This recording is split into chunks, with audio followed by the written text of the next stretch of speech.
നമസ്കാരം കൂട്ടുകാരെ. 2009 പുറത്തിറങ്ങിയ ഒരു ജാപ്പനീസ് ചലച്ചിത്രം 1980കളിലെ പശ്ചാത്തലത്തിലാണ് ഈ സിനിമയുടെ കഥയുള്ളത്. ഗ്യാങ്സ്റ്ററൊക്കെ ആവാൻ, ഗ്യാങ്ങിലെ മെമ്പറാവാനൊക്കെ ആഗ്രഹിച്ച ഒരു സ്കൂൾ പയ്യൻ ഗ്യാങ്സ്റ്റർ ജീവിതത്തിലേക്ക് ഇറങ്ങിച്ചെല്ലുമ്പോൾ അവനുണ്ടാകുന്ന തിരിച്ചറിവുകളും അതിനിടയിൽ ഗ്യാങ്ങിൽ നിന്ന് അവന് ലഭിക്കുന്ന സൗഹൃദവും ഒടുവിൽ അവൻ എവിടെ എത്തിച്ചേരുന്നു എന്നതുമാണ് രസകരമായ ഈ ചലച്ചിത്രത്തിന്റെ കഥ.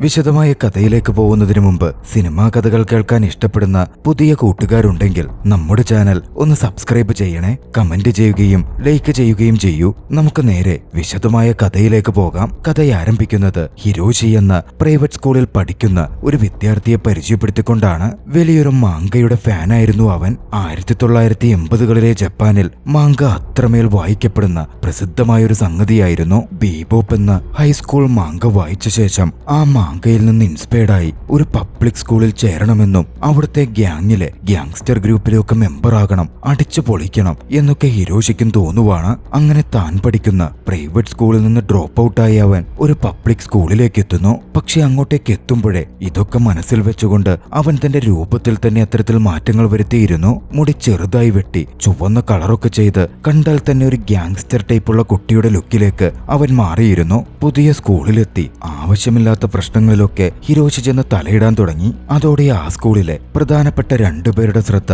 ഹിരോഷിയുടെ മേൽ വീണിരുന്നു. അതിൽ ആദ്യത്തെയാൾ മുറുകി ടക്കാഷിയും രണ്ടാമത്തെയാൾ വാങ്കോയുമായിരുന്നു. ഇരുവരും ഹിരോഷിയെ ഫീൽഡിലേക്ക് വരാൻ പറഞ്ഞ് വിളിക്കുകയാണ്. അതൊക്കെ സ്വാഭാവികമായി ക്ഷണിക്കുന്നതാകും എന്നായിരുന്നു ഹിരോഷി ആദ്യം കരുതിയത്. ജാടയൊക്കെ ഇട്ട് അവൻ അവരുടെ കൂടെ ചെന്നു. പക്ഷേ ഫീൽഡിലേക്ക് എത്തിയതും ഹിരോഷിക്ക് ചെറിയ സംശയങ്ങൾ തോന്നാൻ തുടങ്ങി. അവിടെ ടറ്റ്സൂയ എന്നുപേരുള്ള ഒരു പയ്യനുണ്ടായിരുന്നു. ടറ്റ്സൂയ അവിടെ വെച്ച് മറ്റൊരു സ്കൂളിലെ പയ്യന്മാരെ തല്ലിച്ചതയ്ക്കുകയായിരുന്നു. ഇത് കണ്ടതും കാര്യങ്ങൾ അത്ര പന്തിയല്ലെന്ന് ഹിരോഷിക്ക് തോന്നുവാണ്. ഒരുപാട് ചിന്തിച്ചു നിൽക്കേണ്ട പോലും വന്നില്ല. ടറ്റ്സൂയ തന്റെ കൂട്ടാളികളെ വിട്ട് ഹിരോഷിയെ വിളിച്ചു വരുത്തിയത് തന്നെ ഒരു ഫൈറ്റിനു വേണ്ടിയിട്ടായിരുന്നു. ആ സ്കൂളിലെ കരുത്തൻ ആ സമയം ടറ്റ്സൂയയാണ്. ആദ്യം ഹിരോഷി അതിൽ നിന്ന് പിന്മാറാൻ ശ്രമിച്ചെങ്കിലും ഒടുവിൽ അവന് ഫൈറ്റ് ചെയ്യേണ്ട നിർബന്ധിതാവസ്ഥ വന്നു. അങ്ങനെ ഫൈറ്റ് ആരംഭിക്കുകയാണ്. ടറ്റ്സൂയ ഹിരോഷിയെ നല്ല രീതിക്ക് പഞ്ഞുകിട്ടു. പക്ഷെ തോൽവി സമ്മതിച്ചു കൊടുക്കാൻ ഹിരോഷി അങ്ങനെ തയ്യാറായിരുന്നില്ല. വീണെടുത്തു നിന്നും അവൻ വീണ്ടും തല്ലുകൊള്ളാൻ എന്ന പോലെ എഴുന്നേറ്റ് ചെന്നുകൊണ്ടേയിരുന്നു. ഇടികൊണ്ട് മുഖം ചതയുകയും ചോര ചീറ്റുകയും പോലും ചെയ്തു. എന്നിട്ടും ഹിരോഷി നിർത്തിയില്ല.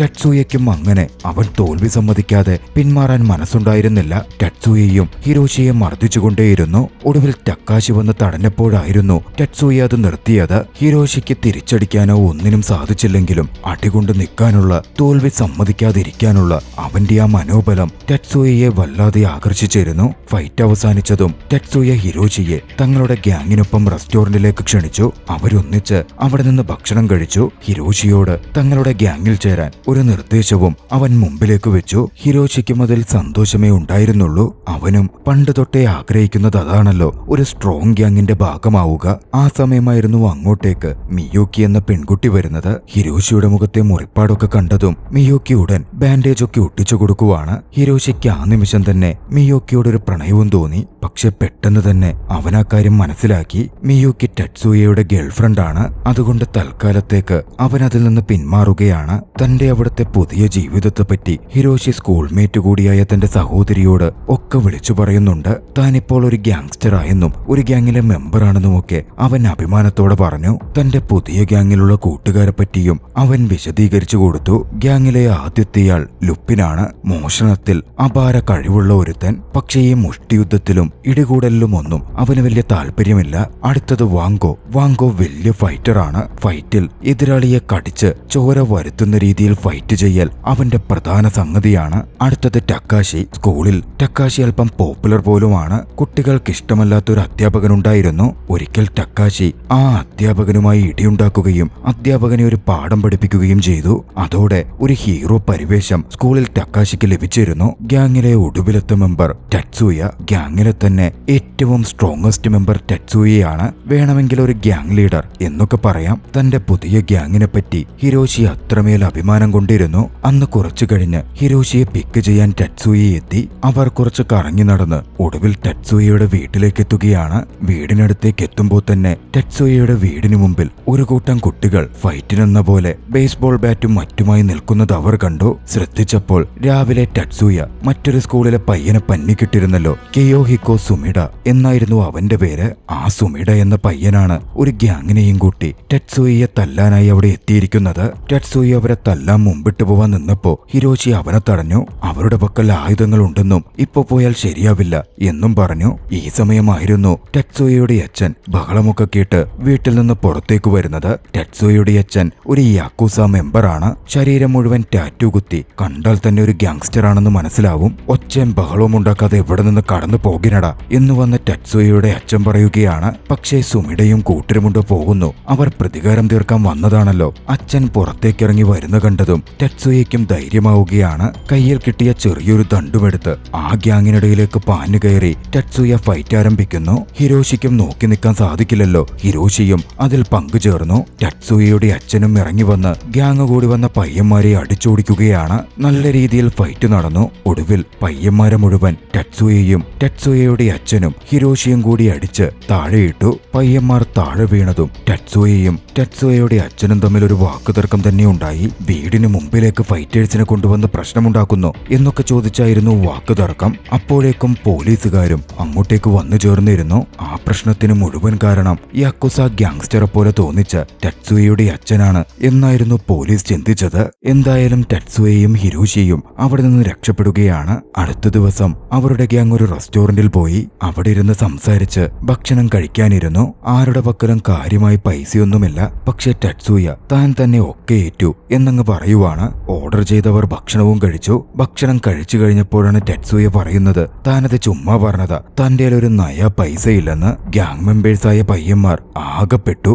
എന്ത് ചെയ്യുമെന്നറിയാത്ത അവസ്ഥ. പക്ഷേ ടെറ്റ്സുയ മുന്നിട്ട് വന്നു. ഇതൊക്കെ എന്ത് ചെയ്യല് കേസ്, ഞാൻ മാനേജ് ചെയ്യാം എന്ന് പറഞ്ഞ് ടെറ്റ്സുയ നേരെ ഫോണിനടുത്തേക്ക് പോയി മിയാക്കിയെ കോൾ ചെയ്തു. അവിടുത്തെ ബില്ലിന്റെ കാര്യം പറഞ്ഞ് അത് പേ ചെയ്യാൻ ആവശ്യപ്പെട്ടു. മിയോക്കിയുടെ പേര് കേട്ടതും ഹിരോഷി അല്പം വല്ലാതാകുന്നുണ്ടായിരുന്നു. ബാക്കിയുള്ളവർ അത് ശ്രദ്ധിച്ചു. സത്യം പറയടാ, നിനക്ക് ആ മിയോക്കി ഇഷ്ടമല്ലേ? അതിലെ നിന്റെ മുഖം മാറിയത് എന്നൊക്കെ ചോദിച്ച് അവർ ഹിരോഷിയെ ടീസ് ചെയ്യാനും തുടങ്ങി. പക്ഷേ ടെറ്റ്സുയ അവന്റെ ഫ്രണ്ടിലുണ്ടല്ലോ. അത് കണ്ട് ഹിരോഷി അതൊക്കെ തള്ളിപ്പറയുകയാണ്. പക്ഷേ ആ സമയം ടെറ്റ്സുയ പറഞ്ഞു, നിനക്കിഷ്ടമാണേ നീ ആ മിയോക്കിയെ ഡേറ്റ് ചെയ്തോടാ. ഞാൻ അവളുമായിട്ട് അല്ലേലെ ബ്രേക്കപ്പ് ചെയ്യാനിരിക്കുക.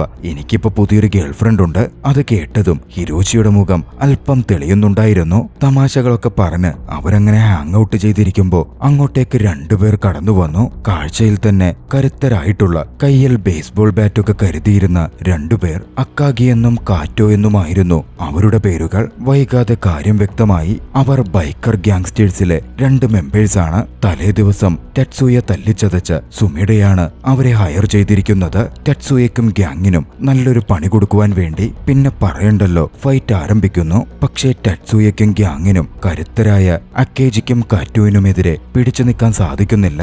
അവർ നല്ല രീതിയിൽ പരാജയപ്പെട്ടു. ഒരുപാട് തല്ലും കൊണ്ടു. തല്ലുകൊണ്ടേറ്റ പരിക്കുകൾ ഉണ്ടല്ലോ. ഹിരോഷി അങ്ങനെ വീട്ടിൽ പരിക്കൊക്കെ ട്രീറ്റ് ചെയ്ത് റെസ്റ്റിലാണ്.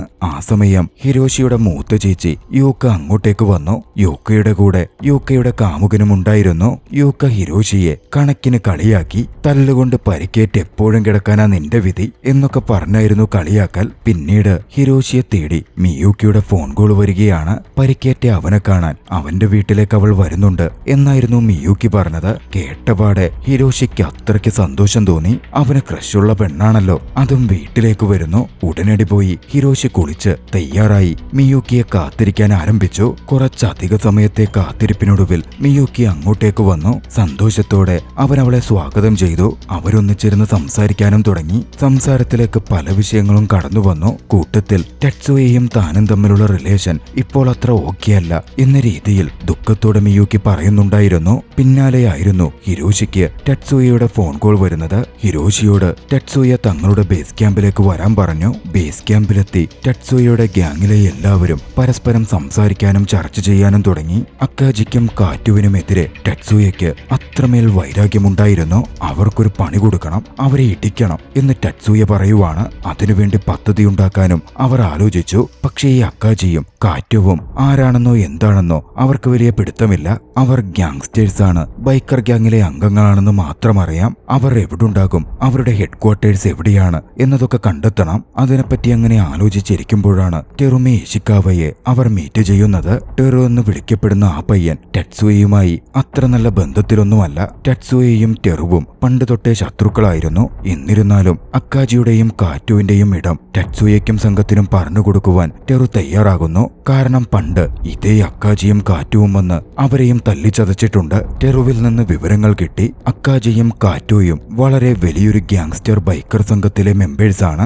ഒരുപാട് ഗ്യാങ്സ്റ്റേഴ്സ് ഉള്ള ഒരു സ്കൂളിലാണ് അവർ പഠിക്കുന്നതും. അവരെ പറ്റിയുള്ള വിശദീകരണങ്ങൾ കേട്ടതും കൂട്ടത്തിൽ ഹിരോഷി അത്യാവശ്യം നല്ല രീതിയിൽ ഭയന്നിരുന്നു. പക്ഷെ ഗ്യാങ് ഒരു കാര്യം തീരുമാനിക്കുമ്പോൾ അവന് മാത്രം പിന്നോട്ട് മാറാൻ സാധിക്കില്ലല്ലോ. എന്തായാലും അവരുടെ തട്ടകത്തിൽ പോയി തിരിച്ചടിക്കാൻ ടെറ്റ്സുയയുടെ ഗ്യാങ് പ്ലാൻ ചെയ്യുകയാണ്. അങ്ങോട്ടേക്ക് പോകാൻ ഒരു വാഹനം വേണം. അതുകൊണ്ട് ഹിരോഷിയുടെ അച്ഛന്റെ കാർ മേടിക്കാൻ ടെറ്റ്സുയ ആവശ്യപ്പെടുകയാണ്. ഹിരോഷി പോയി കാർ എടുത്തുകൊണ്ടുവന്നു. അങ്ങനെ ആ കാറിൽ അവർ ബൈക്കർ ഗ്യാങ്ങിന്റെ ഹെഡ് ക്വാർട്ടേഴ്സിലേക്ക് പോകുന്നു. ടെറു ആയിരുന്നു അവരെ അങ്ങോട്ടേക്ക് കൂട്ടിക്കൊണ്ടു പോകുന്നത്. പക്ഷേ അവിടെ ബൈക്കർ ഗ്യാങ്ങിലെ മെമ്പേഴ്സിനെ മുഴുവൻ കണ്ടതും അവർ തിരികെ കാറിലേക്ക് കയറുകയാണ്. കാർ ഇടിച്ച് അവരെയൊക്കെ തെറിപ്പിച്ചേക്ക് എന്ന് ടെറുവിനോട് ടെറ്റ്സുയ നിർദ്ദേശം കൊടുത്തു. ടെറു കാറുമെടുത്തതിന് ചെന്നെങ്കിലും അത് വലിയൊരു അബദ്ധമായി മാറുകയായിരുന്നു. അവരുടെ കാർ അക്കേജിയുടെ കൂട്ടാളികൾ വന്നു വളഞ്ഞു. കാറെടുത്ത് അതോടെ രക്ഷപ്പെട്ടു പോകാൻ അവരൊരു ശ്രമം നടത്തിയെങ്കിലും അതുമത്ര എളുപ്പമായിരുന്നില്ല. അക്കേജി കാറിന്റെ ഫ്രണ്ട് ഗ്ലാസ് തകർത്തു. കാറ്റുവാകട്ടെ കാറിനകത്തേക്ക് എടുത്തു ചാടി മുന്നിലിരുന്നവരെ ചവിട്ടി. പിന്നെ പറയണ്ടല്ലോ, നല്ലൊരു ഫൈറ്റ് അങ്ങ് നടക്കുവാണ്. ടെറ്റ്സുയയ്ക്ക് ഫൈറ്റിനൊടുവിൽ അല്പം മേൽക്കൈ നേടിയെടുക്കാൻ സാധിച്ചെങ്കിലും പോലീസ് സൈറൻ ശബ്ദം കേട്ടതും ടെറ്റ്സുയയുടെ ഗ്യാങ്ങിലുള്ള ഹിരോഷി അടക്കമുള്ള എല്ലാവരും വേഗം കാറിൽ കയറി അവിടെ നിന്ന് രക്ഷപ്പെട്ടു പോവുകയാണ്. തിരിച്ചടിക്കാൻ സാധിച്ചു എന്നൊരു സന്തോഷം ടെറ്റ്സുയയ്ക്കും സംഘത്തിനും ഉണ്ടായിരുന്നു. അങ്ങനെ കുറച്ചു ദിവസം കടന്നുപോയി. ഹിരോഷിക്ക് മിയൂക്കിയോട് ഒരുപാട് പ്രണയം തോന്നി തുടങ്ങിയിരുന്നു. അതുകൊണ്ട് അവൾക്ക് ഒരു ഗിഫ്റ്റ് കൊടുക്കാൻ അവൻ തീരുമാനിച്ചു. ഗിഫ്റ്റ് കൊണ്ടുവന്ന് മിയൂക്കിയുടെ വീടിന് മുമ്പിൽ വെച്ച് കോളിംഗ് ബെല്ലും മുഴക്കി അവിടെ നിൽക്കാതെ ഹിരോഷി പാഞ്ഞുപോയി. ക്രിസ്മസ് വരികയായിരുന്നു. അതുകൊണ്ട് ഒരു ക്രിസ്മസ് ഗിഫ്റ്റ് ആയിരുന്നു അവൻ അവിടെ വെച്ചത്. അന്ന് രാത്രിയിൽ ക്രിസ്മസ് സെലിബ്രേഷന് ടെറ്റ്സുയയും ഗ്യാങ്ങും ഒത്തുകൂടി. ടെറുവും അവരുടെ കൂടെ ഉണ്ടായിരുന്നു. ലുപ്പിന് ആവശ്യത്തിന് സാധനങ്ങൾ മോഷ്ടിച്ച് കടത്തിക്കൊണ്ടുവന്നു. അതൊക്കെ വെച്ച് അവർ എൻജോയ് ചെയ്തിരിക്കാൻ ആരംഭിച്ചു. അവരങ്ങനെ എൻഗേജ്ഡ് ആയിരിക്കുമ്പോൾ അങ്ങോട്ടേക്ക് അക്കാജിയും കാറ്റുവും വീണ്ടും കടന്നു വരികയാണ്. അവരെ ഫൈറ്റിന് അവർ വെല്ലുവിളിച്ചു. കഴിഞ്ഞ ഫൈറ്റ് ഇടയ്ക്ക് വെച്ച് തീർന്നുപോയതിനാൽ തോൽവി അംഗീകരിക്കാൻ തങ്ങൾ തയ്യാറല്ല എന്ന് പറഞ്ഞായിരുന്നു അവർ മുന്നിട്ട് വന്നത്. അവർക്കൊപ്പം സുമിയുടെയും അവരുടെ കൂടെ വന്നിരുന്നു. എന്തായാലും കൂട്ടേടിയൊന്നും വേണ്ടെന്ന് തീരുമാനിച്ച അവർ 1-on-1 ഫൈറ്റ് വെച്ച് നടത്താം എന്നൊരു ഡിസിഷനിലേക്ക് എത്തുകയാണ്. രണ്ട് ഗ്രൂപ്പുകളിൽ നിന്നും ഓരോരുത്തർക്ക് ആരെ എതിരാളിയായി വേണോ എന്ന് തീരുമാനിക്കാം. ടെറ്റ്സുയയും കാറ്റുവും തമ്മിലായിരുന്നു ആദ്യത്തെ ഫൈറ്റ് തീരുമാനിക്കപ്പെട്ടത്. സുമാഡയും ടെറുവും ഏറ്റുമുട്ടും. പക്ഷേ അതിലൊരു പ്രശ്നമുണ്ടായത് എന്താണെന്ന് വെച്ചാൽ അക്കാജി ഫൈറ്റ് ചെയ്യാൻ തിരഞ്ഞെടുത്തത് പാവത്താൻ ഹിരോഷിയായിരുന്നു. ഗ്യാങ് മെമ്പർ ആണെങ്കിലും ഇടികൂടാനൊന്നും അവനൊരു കഴിവുമില്ലല്ലോ. ഭയന്ന ഹിരോഷി അക്കേജിയുടെ ഒപ്പോണന്റ് ആകുവാൻ ആദ്യം വിസമ്മതിച്ചു. പക്ഷെ അവന്റെ കൂട്ടുകാർ നീ എന്തൊരു തോൽവിയാടാ എന്ന മട്ടിലൊക്കെ കളിയാക്കാൻ തുടങ്ങിയതും അപമാനിതനാവാൻ വയ്യാതെ അവൻ ആ വെല്ലുവിളി സ്വീകരിക്കുകയാണ്. അങ്ങനെ ഫൈറ്റിനു വേണ്ടി ടെമ്പിളിന് മുമ്പിലേക്ക് അവർ ചെന്നെത്തുന്നു. ആദ്യത്തെ ഫൈറ്റ് ആരംഭിച്ചു. ടെറ്റ്സുയയും കാറ്റുവും തമ്മിലായിരുന്നു അത്. ശക്തമായ ഫൈറ്റിനൊടുവിൽ ടെറ്റ്സുയ തന്നെ വിജയിയാവുകയാണ്. രണ്ടാമത്തേത് സൊമാഡയും ടെറുവും തമ്മിലുള്ള ഫൈറ്റായിരുന്നു. ഒരേ ഒരു നീക്കത്തിൽ സൊമാഡയെ ടെറു താഴെ വീഴ്ത്തി. അങ്ങനെ അവസാന ഫൈറ്റിന്റെ ഊഴമെത്തി. ഹിരോഷിയും അക്കാജിയും തമ്മിലുള്ളത്. ഹിരോഷിയാണെങ്കിൽ ഭയന്നു നിൽക്കുകയാണ്. 3-2 ഫൈറ്റ് തങ്ങളുടെ ഗ്യാങ് ജയിച്ചല്ലോ, അതുകൊണ്ട് തങ്ങൾ വിജയിയായി കഴിഞ്ഞു, ഇനി ഫൈറ്റ് ഒന്നും വേണ്ട എന്നൊക്കെ പറഞ്ഞ് ഹിരോഷി രക്ഷപ്പെടാൻ ശ്രമിക്കുന്നുണ്ടെങ്കിലും ഫൈറ്റ് തുടരണം എന്നായിരുന്നു ഏവരും പറഞ്ഞത്. അങ്ങനെ അക്കാജിയും ഹിരോഷിയും തമ്മിൽ ഫൈറ്റ് നടന്നു. വളരെ പെട്ടെന്ന് തന്നെ അക്കാജിയുടെ ഫൈറ്റ് കൊണ്ട് ഹിരോഷി താഴെ വീണു. പക്ഷെ വിട്ടുകൊടുക്കാൻ തയ്യാറല്ലാതെ അക്കാജി ഹിരോഷിയെ വീണിട്ടും ഇടിക്കാൻ വേണ്ടി മുന്നിട്ട് വരികയായിരുന്നു. പക്ഷെ ടക്കാശി അതിനനുവദിച്ചില്ല. ഹിരോഷിയെ തല്ലുകൊള്ളാതെ അവൻ വലിച്ചകറ്റി. അവൻ തോറ്റല്ലോ, പിന്നെയും തല്ലണ്ട കാര്യമില്ല എന്നായിരുന്നു അവൻ പറഞ്ഞത്. ആ ഒരു സംഭവത്തിന് ശേഷം പിന്നീട് രണ്ട് ഗ്യാങ്ങുകളും ബദ്ധവൈരികളായി. എവിടെയൊക്കെ വെച്ച് കണ്ടാലും അവർ തമ്മിൽ ഫൈറ്റ് ഉണ്ടാവാൻ ആരംഭിച്ചു. അങ്ങനെ ഒരു രാത്രിയിൽ വീണ്ടും ഫൈറ്റ് ഉണ്ടാവാനുള്ള സാഹചര്യം ഉടലെടുക്കുകയാണ്. പക്ഷേ തുടർച്ചയായി ഫൈറ്റ് കൊണ്ട് ആകെ വല്ലാതായിരുന്ന ഹിരോഷി അന്ന് മധ്യസ്ഥതയിൽ നിന്നു. ഇങ്ങനെ ഫൈറ്റ് തുടർന്നുകൊണ്ടിരുന്നിട്ട് കാര്യമില്ല, നമുക്ക് സമാധാനം കൊണ്ടുവരണം എന്ന് തീർത്തു പറഞ്ഞു. ടെറ്റ്സുയയുടെ ഗ്യാങ്ങിനും അക്കാജിയുടെ ഗ്യാങ്ങിനും അത് ഓക്കെയായി തോന്നിയിരുന്നു. സുഹൃത്തുക്കളാവാനും അവരങ്ങനെ തീരുമാനിക്കുവാണ്. അവരുടെ സമാധാന ഉടമ്പടിയും ഒത്തുചേരലും വീട്ടിൽ വെച്ച് സെലിബ്രേറ്റ് ചെയ്യാം എന്ന് പറഞ്ഞ് ഹിരോഷി അവരെ വീട്ടിലേക്ക് കൂട്ടിക്കൊണ്ടുപോയി. ഹിരോഷിയുടെ വീട്ടിലേക്ക് എത്തുമ്പോൾ അവിടെ മുതിർന്നവരൊക്കെ ഉണ്ടായിരുന്നു. പുറമെ രൗദ്രഭാവമുള്ള അക്കേജി അവിടെ മുതിർന്നവരോട് വിനയത്തോടെയൊക്കെ സംസാരിക്കുന്ന കണ്ട് ബാക്കിയുള്ള എല്ലാവർക്കും ചിരി വന്നു. അവർക്കിടയിൽ തമാശകളൊക്കെ നിറയുകയും അക്കേജിയും കാറ്റുവും അടക്കം ടറ്റ്സുയയും സുഹൃത്തുക്കളുമായും വളരെ പെട്ടെന്ന് കൂട്ടുകാരായി മാറുകയുമായിരുന്നു. അവർക്കിടയിലെ പ്രശ്നങ്ങളൊക്കെയും അവിടെ വെച്ച് ഇല്ലാതാവുകയും ചെയ്തു. ഈ സംഭവങ്ങൾക്കിടയിൽ നാളുകൾ വളരെ പെട്ടെന്ന് കടന്നുപോയിരുന്നു. അടുത്തൊരു ദിവസം പാർക്കിലിരുന്ന് സംസാരിക്കുമ്പോഴാണ് ഹിരോഷി അക്കാര്യം പറയുന്നത്.